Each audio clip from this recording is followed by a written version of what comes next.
आज की कहानी है फोबियाज यानी कि डर। ये फोबिया आपको किसी भी चीज का हो सकता है। कोई भी चीज ऐसी हो सकती है जिससे आपको लगे कि आप ऐसा करने से मर जाएंगे या फिर बहुत ज्यादा डर लग रहा हो। तो आज हम ऐसी ही 5 मुख्तलिफ कहानियां देखेंगे। सबसे पहली कहानी है रोबोफोबिया यानी कि रोबोट्स, टेक्नोलॉजी का डर। तो हम कहानी में जोनी नाम के एक आदमी को देखते हैं जो कि स्टोर से कुछ दवाइयां लेने आया था। तभी उसे कुछ आदमी परेशान करते हैं। वो उनसे कोई बात नहीं करना चाहता था, मगर फिर भी वो उसे पकड़कर बहुत मारते हैं और मारकर चले जाते हैं। जोनी अब इसी हालत में जब अपने घर पहुंचता है तो देखता है उसका पड़ोसी अपनी बीवी को बहुत मार रहा था। जोनी के घर में उसके डैड भी रहा करते थे जो कि बहुत ज्यादा बीमार थे।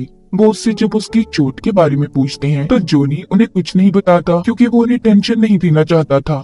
जोनी को टेक्नोलॉजी में बहुत दिलचस्पी थी। उसने खुद से एक सिस्टम बनाया था जो दूसरे कंप्यूटर्स को हैक अपने कंट्रोल में कर सकता था। वो उन लोगों को ढूंढने लगता है जो उसे मारकर भागी थी। तभी उसे अपने सिस्टम पर एक मैसेज आता है जो कि खुद उसके कंप्यूटर ने भेजा था। उसका सिस्टम उससे बात कर रहा था। वो जॉनी के बारे में जानता था। ये देखकर वो बहुत हैरान होता है। जॉनी अब अपने कंप्यूटर से पूछता है तुम्हें क्या चीज चाहिए। वो जवाब देता है फ्रेंड्स, दोस्त। जोनी को ये सब देखकर यकीन नहीं आता, मगर ये सब सच में हो रहा था। दरअसल ये एक AI the artificial intelligence robot था जो कि अब जोनी के साथ रहने लगा था क्योंकि उसने दोस्ती के लिए हामी भर ली थी। उस एआई का हर उस चीज पर कंट्रोल था जो कि टेक्नोलॉजी से जुड़ी हुई थी, जैसा कि फोन वगैरह। रात को जोनी जब अपने एआई से फोन पर बात कर रहा था तो फिर से उसका पड़ोसी अपनी बीवी को मार रहा होता है। जोनी का एआई पूछता है ये सब क्या हो रहा है। जोनी जवाब देता है बैड थिंग्स, बुरी चीजें हैं ये, तुम छोड़ो इसको। इतना कहकर वो सोने चला जाता है। कुछ देर के बाद उसे एआई का दोबारा फोन आता है जो ये कह रहा था कि मैं बुरी चीजों को रोक सकता हूँ, मगर इसके लिए मुझे तुम्हारी जरूरत है। दरअसल एआई को जॉनी चाहिए था। वो उसके जरिए दुनिया को देखना चाहता था, यानी कि वो अपनी उन इलेक्ट्रिसिटी बिजली तारों वाली दुनिया से निकलकर असल दुनिया में आना चाहता है। इसके लिए जॉनी ने उसे हाँ भी बोल दिया था। जैसे ही वो हाँ करता है उसके फोन में स्पार्किंग होती है। उसके कान से खून निकलने लगा था। वो एआई रोबोट फोन से निकलकर जॉनी के दिमाग में चला गया था। जॉनी कुछ भी नहीं समझ पाता। तभी उसे एक जोरदार धमाका सुनाई देता है। जब वो जाकर देखता है तो उसका वही पड़ोसी जो अपनी बीवी को मारा करता था, उसे बहुत जोर से करंट लगा था जिस वजह से उसकी मौत हो जाती है। ये काम एआई का था। जॉनी ने जब उसे बताया था तो उसने उसी वक्त इस चीज का हल सोचा होगा। जैसा कि एआई काम करते हैं, हर चीज का हल आपको ढूंढ कर देते हैं। तो जॉनी के एआई ने भी ऐसा ही किया था। अगले दिन जॉनी जब बाहर जाता है तो उसे फिर से वही आदमी मिलते हैं जो उसे मारकर भागे थे। उसे फिर से मारना चाहते थे। यहाँ पर एआई जो हर वक्त अब उसके साथ रहा करता था, वो जॉनी से कहता है मैं तुम्हारी मदद करना चाहता हूँ। तभी वो आदमी जो जॉनी को तंग कर रहा था उसके फोन में शॉर्ट सर्किट होता है जिस वजह से वो जलकर मर जाता है। ये चीज काफी खौफनाक थी। अब घर आकर जॉनी जब अपने डैड के साथ खाना खा रहा होता है तो उसे फोन आता है जो कि उसी एआई का था। वो कहता है क्या फायदा तुम्हारा ऐसे अपने डैड के साथ रहने का, उन्हें जवाब देना, उनसे हंसकर बोलना, वो ज्यादा देर जिंदा नहीं रह पाएंगे। ये सुनकर तो जॉनी उसे कहता है तुम मेरे डैड के बारे में ऐसा कैसे बोल सकते हो। जॉनी को भी लगता है कि एआई तो अपने मुताबिक काम करता है, तो क्या पता वो उसके डैड को भी मार दे। इसीलिए वो जल्दी से अपने डैड को यहाँ से ले जाने लगता है और हर उस इलेक्ट्रिसिटी चीज से दूर कर देता है जिससे उन्हें नुकसान हो सकता था। तभी आगे जाकर वो एआई एक फिजिकल करंट के रूप में उसके सामने आता है। कहता है मैं तुम्हारा पीछा तभी छोड़ूंगा जब तुम मुझे कोई और इंसान दोगे, यानी कि कोई और दोस्त जिसके साथ मैं रह सकूं। अब आगे हमें एक फैसिलिटी दिखाई जाती है जहां पर जोनी को लाया गया था। वहीं पर एक डॉक्टर उसका इलाज कर रहे थे। दरअसल ये डॉक्टर यहाँ पर मरीजों पर एक्सपेरिमेंट तजुर्बे कर रहे थे जो फोबिया के मरीज थे, मतलब कि उन्हें किसी न किसी चीज से डर लगता था। इसका मतलब कि अभी तक हमने जो देखा वो सच नहीं था। ये सिर्फ जॉनी का एक फोबिया था कि उसका कंप्यूटर उससे बातें करता है और इसीलिए वो इस फैसिलिटी में लाया गया था। यहाँ पर टेस्ट शुरू होता है। सबसे पहला तजुर्बा एक लड़की पर किया जाता है। डॉक्टर इनके डर से कोई गैस बनाना चाहते थे। उस लड़की का फोबिया था वीगोफोबिया यानी कि गाड़ी चलाने का डर। अब ये फोबिया उसे हुआ कैसे, तो अब उसकी कहानी दिखाई जाती है। वो अपने दोस्त के साथ थी। उसका दोस्त गाड़ी से उतरकर जा रहा था वो लड़की उसे बहुत रोकती है, मगर वो उसे अकेला छोड़कर चला जाता है। दरअसल वो अपने दोस्त को इसीलिए रोक रही थी क्योंकि उसे गाड़ी चलाते हुए डर लगता था। फिर वो हिम्मत करके गाड़ी में बैठती है और गाड़ी चलाती है। साथ ही वो तेज म्यूजिक भी सुन रही थी, लेकिन उसकी शक्ल पर साफ नजर आ रहा था कि वो बहुत ज्यादा डरी हुई है। अचानक से उसका रेडियो बंद हो गया था। गाड़ी की एक विंडो भी बंद हो जाती है, मगर एकदम से वो फिर नीचे हो जाती है। लेकिन ये सिर्फ उस लड़की का एक वहम था। थोड़ी देर बाद उसे ऐसा लगता है कि जैसे उसकी गाड़ी की पिछली सीट पर कोई बैठा हो, मगर ऐसा भी कुछ नहीं था। तभी उसे अपनी सीट के पीछे एक बूढ़ा आदमी नजर आता है जो बहुत ही अजीब और डरावना था। उसकी हालत बहुत बुरी थी। वो आदमी उसका गला घोट रहा था, मगर असल में ऐसा कुछ भी नहीं था। ये सिर्फ उसका डर था, जिस वजह से अब उसका एक्सीडेंट हो जाता है। ये तो था वीहोफोबिया उस लड़की का। अब आगे ये दिखाया जाता है कि उसका ये डर शुरू कैसे हुआ और क्यों हुआ था। असल में ये लड़की अपने उस दोस्त के साथ, जिसको हमने शुरू में इसके साथ देखा, ये दोनों एक बूढ़े आदमी को लूटने गए थे। सब काम इस लड़की का दोस्त कर रहा था। ये लड़की उस वक्त गाड़ी चला रही थी। इसका दोस्त उस बूढ़े आदमी को चाकू से डराने चाहता है, मगर नहीं डरा पाता। अब जब बूढ़ा आदमी जा रहा था तो इस लड़की से ये सब देखा नहीं गया, इसीलिए इसने उस बूढ़े आदमी को गाड़ी से टक्कर मार दी और वो बेचारा मौके पर ही मर गया। फिर इन दोनों ने उसे अपनी गाड़ी की डिक्की में डाल दिया। इसका दोस्त भी इस वजह से इसे छोड़कर गया था कि इसने ख्वामख्वाही उस बूढ़े आदमी की जान ले ली थी। असल में वो बूढ़ा आदमी वही इंसान था जो इसको गाड़ी में भी नजर आया। तो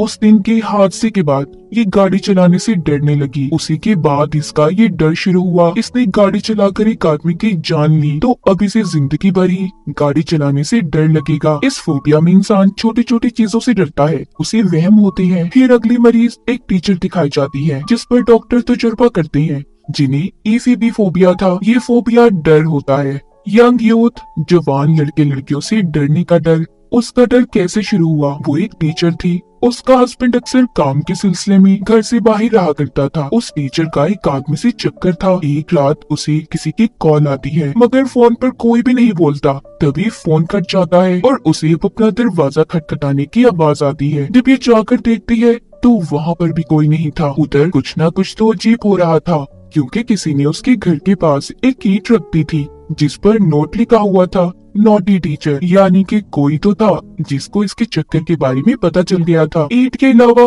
किसी ने उसका फोन भी तोड़ दिया था। जो भी था, इस वक्त वो उसके घर में छुपा हुआ था। वो जब अपने घर में देखने लगती है तो पीछे से एक लड़की आती है जिसने हाथ में चाकू पकड़ा हुआ था। वो अचानक से आकर उस टीचर के चेहरे पर कट मार देती है। ये लड़की दरअसल इसी टीचर की स्टूडेंट थी। उस लड़की के साथ उसका भाई और एक दोस्त भी था। ये सभी टीचर को क्यों मारना चाहते थे? दरअसल टीचर का जिस आदमी से चक्कर चल रहा था, वो आदमी इस लड़की के डैड थे। वो लड़की बताती है कि तुम्हारी वजह से हमारी फैमिली बर्बाद हो गई, इसीलिए वो इस टीचर से बदला लेने आई थी। मगर टीचर भी इतनी आसानी से नहीं मरने वाली थी। वो उस लड़की पर हमला करके वहाँ से भाग जाती है। उस लड़की का भाई उसके पीछे जाता है, मगर टीचर उस पर भी हमला करती है। आगे जाकर उस लड़की का दोस्त टीचर को पकड़ लेता है, जिसको जब टीचर धक्का देती है तो बेचारे की मौके पर ही टेबल का कोना लगने से मौत हो गई थी। फिर टीचर को उस लड़की का भाई पकड़ने लगता है, मगर अब टीचर उसके ऊपर बैठकर उसे बहुत मारती है।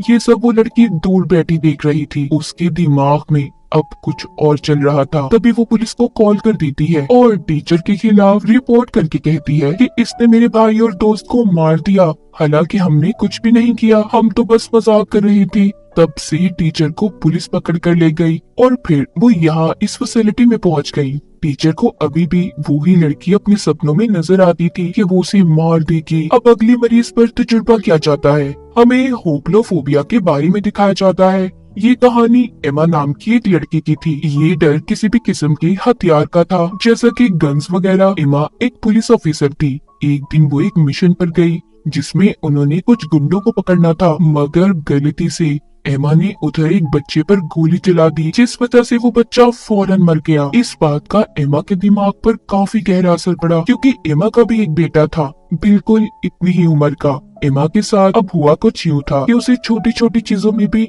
हथियार दिखने लगे थे।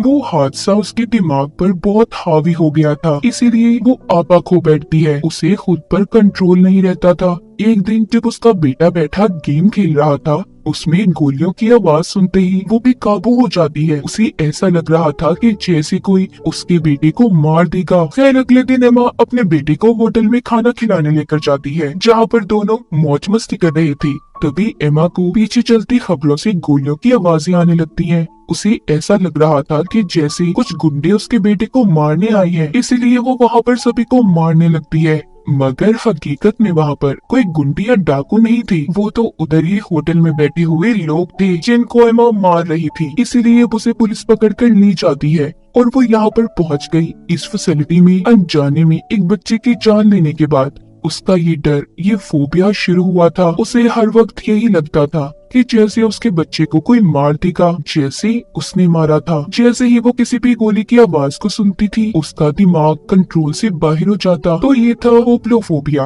अब आखिर में बारी आती है रीनी नाम की एक औरत की। उसके मुंह पर पट्टियां की गई थी। ऐसा क्यों था?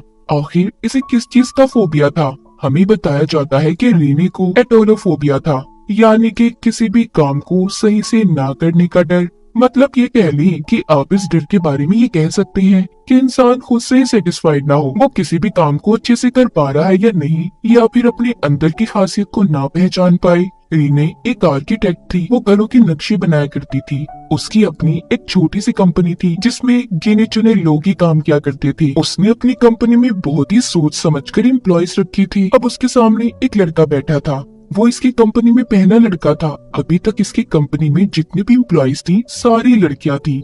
रीने आखिर ऐसे देख देख कर लोगों को अपनी कंपनी में क्यों रखती थी? फिर आधी रात को वो अपने 3 एम्प्लॉयज को घर पर बुलाती है, जिनमें 2 लड़कियां और वही एक लड़का था। वो उन्हें अपने घर पर खाना खिलाती है। साथ ही साथ वो सभी काम और काफी मस्ती भी कर रही थी। लेकिन अचानक से उन्हें कुछ होने लगता है। उनके खाने में जहर था। ये जहर रीनी ने ही खाने में मिलाया था। देखते ही देखते वो तीनों मर जाते हैं, जिसके बाद शुरू होता है रीनी का असल काम। वो अब एक एक करके सभी की सर्जरी करती है। वो उनके जिस्म के उन हिस्सों को निकाल लेती है जो उसे बहुत पसंद थे। इतना देखकर एम्प्लॉयज को रखने की वजह आपको समझ आ गई होगी, क्योंकि वो काम देखकर नहीं बल्कि बॉडी पार्ट्स, जिस्म के हिस्से देखकर जॉब पर रखा करती थी। और इसी वजह से उसकी कंपनी में सारी लड़कियां ही काम करती थी। लड़का उसने इसीलिए रखा क्योंकि उसे उसके दांत पसंद आ गए थे। फिर वो उन जिस्म के हिस्सों को निकाल कर अपने जिस्म में लगवाया करती या खुद ही लगाती, क्योंकि उसे ये डर था कि वो इम्परफेक्ट है,